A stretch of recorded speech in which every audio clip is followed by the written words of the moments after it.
Salutations, listener, and welcome to another edition of the Coco and Daltz podcast. I'm not Coco. And I'm not Daltz. We are real people with real reviews. And today we've got something very exciting in this episode for you.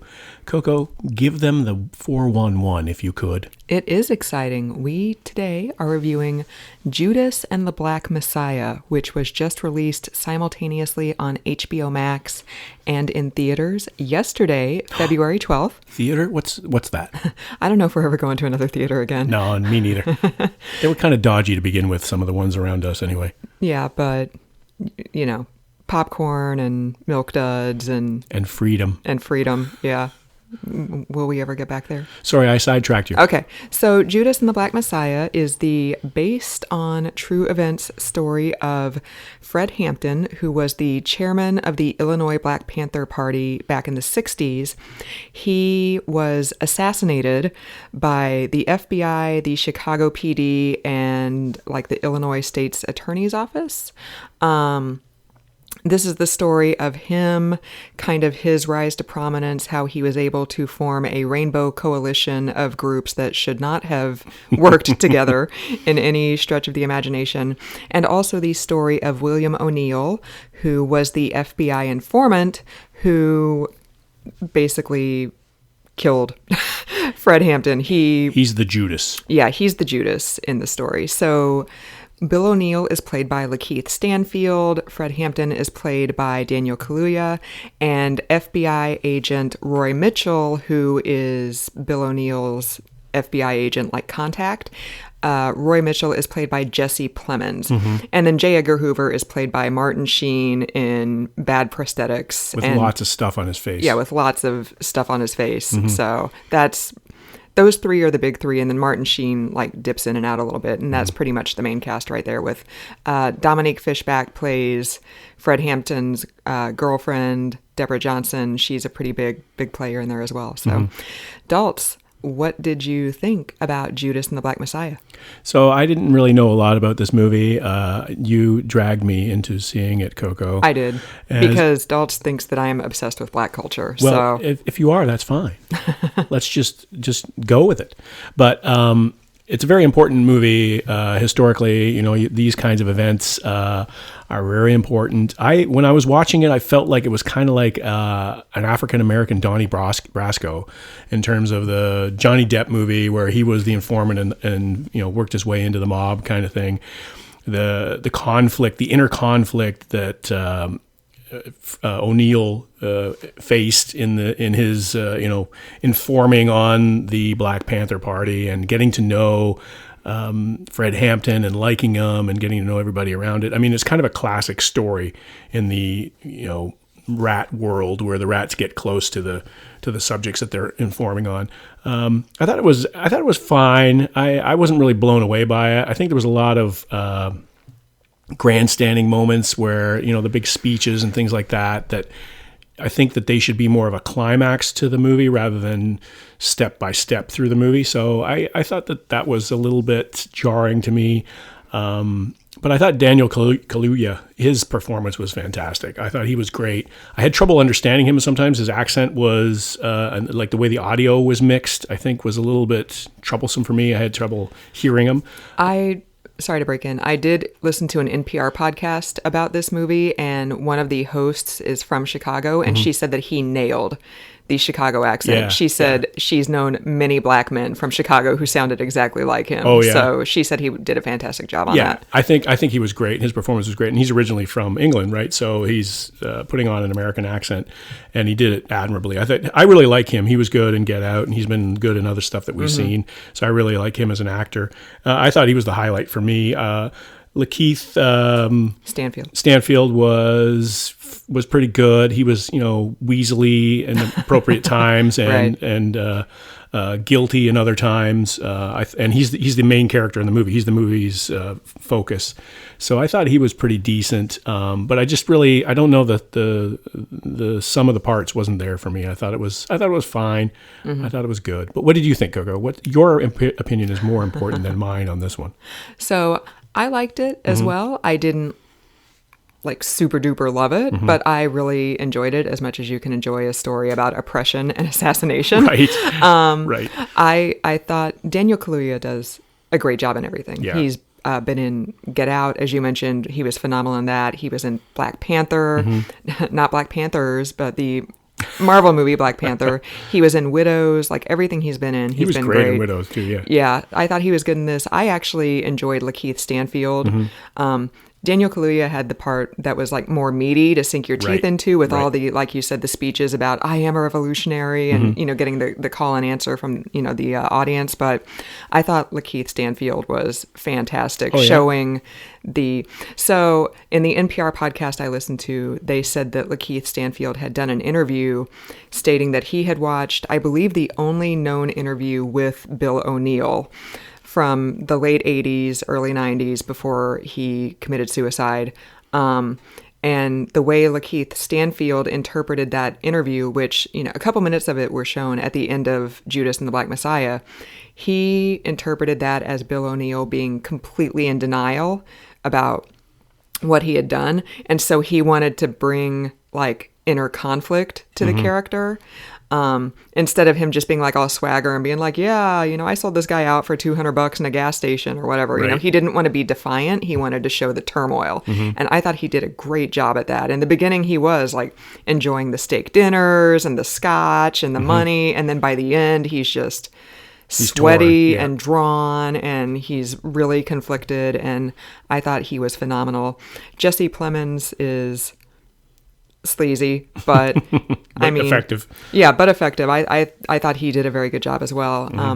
Dominique Fishback also did a very good job. I thought their love story wasn't as well developed as it could have been. Now, I didn't want like a 3.5 hour The Irishman type marathon, but who does? Right. But I thought the filmmakers did a good job of showing how those two got together, but then suddenly she's pregnant and they're talking about having 5 more kids right before the assassination. And I'm like, wait, what? Like, how did we get from point A to point D? Right. Where's like, I know he's been in prison. So have they just been writing a lot of letters to each other that have gotten intercepted by the FBI? Like, I don't know. So I thought the love story wasn't as well developed as it could have been. But I did also like that they didn't sugarcoat what the FBI did at all. Like, so much of American history just glosses over oppression and violence and murder, and they did not sugarcoat any of this at all. Like, they showed J. Edgar Hoover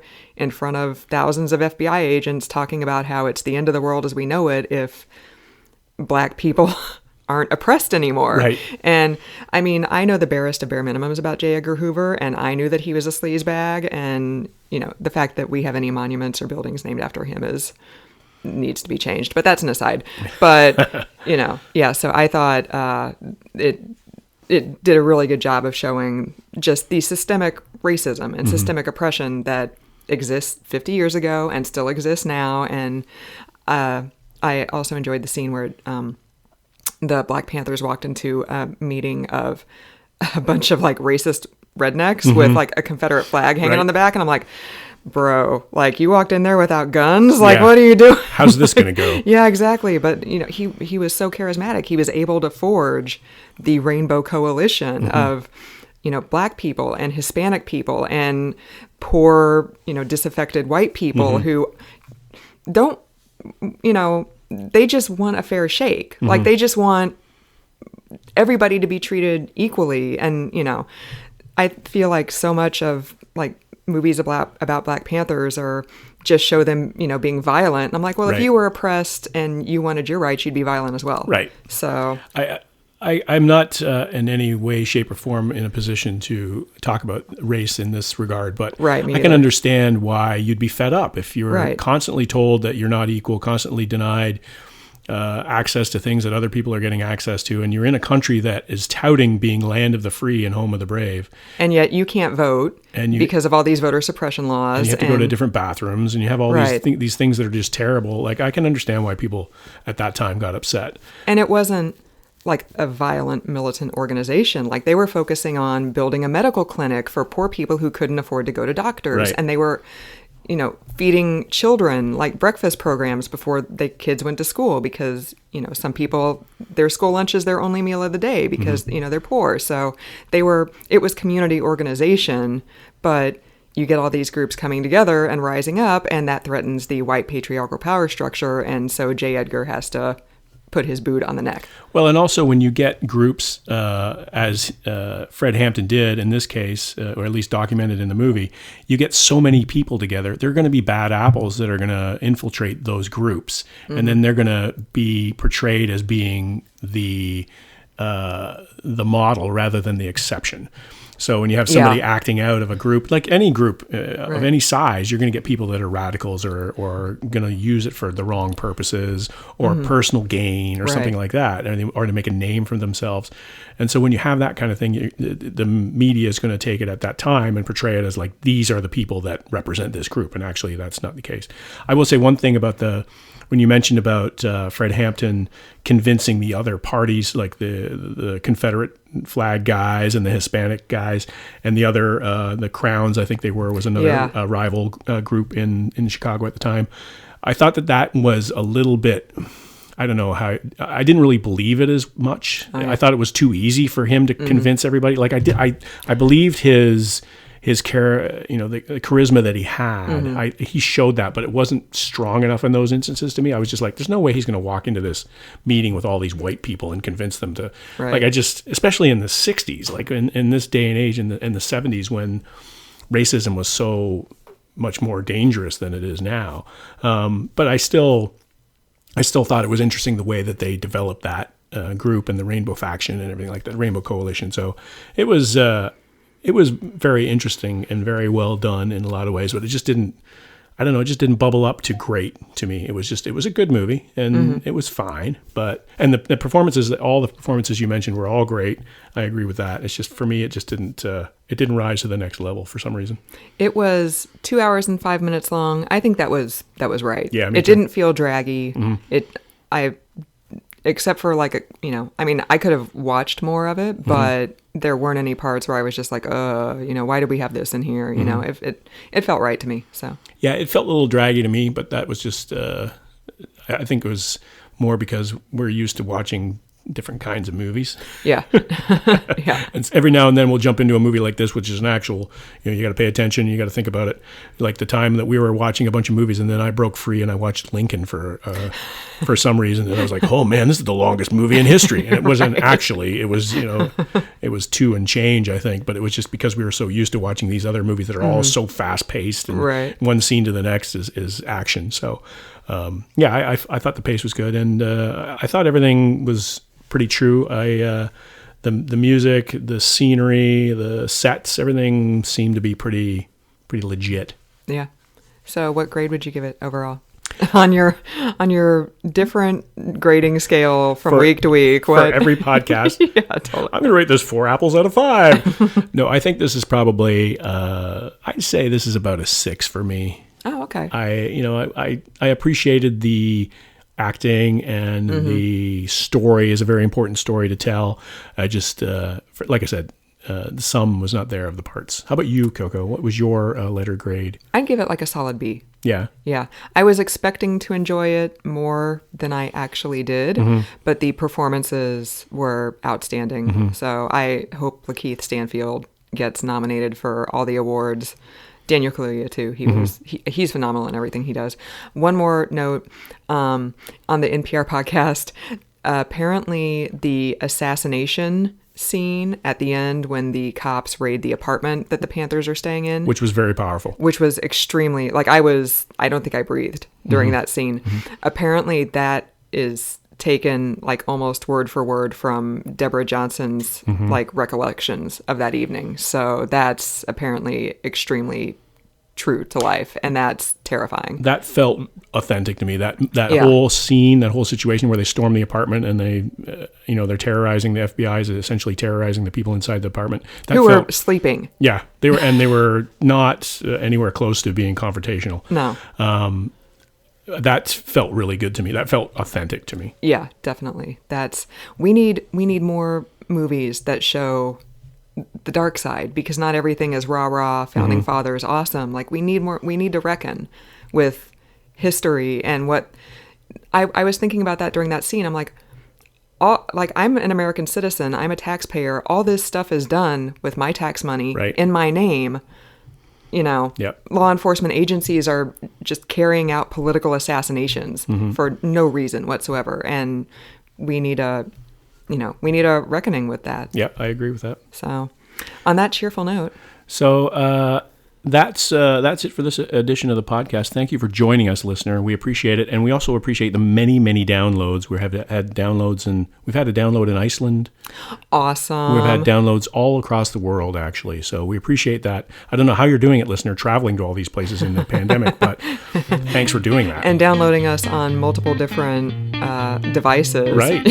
It's amazing. That's awesome. You must be like Mark Zuckerberg. That's a pretty good listener we've got, let me tell you. Yeah. So for another episode, thank you for listening. I'm not Daltz. And I'm not Coco.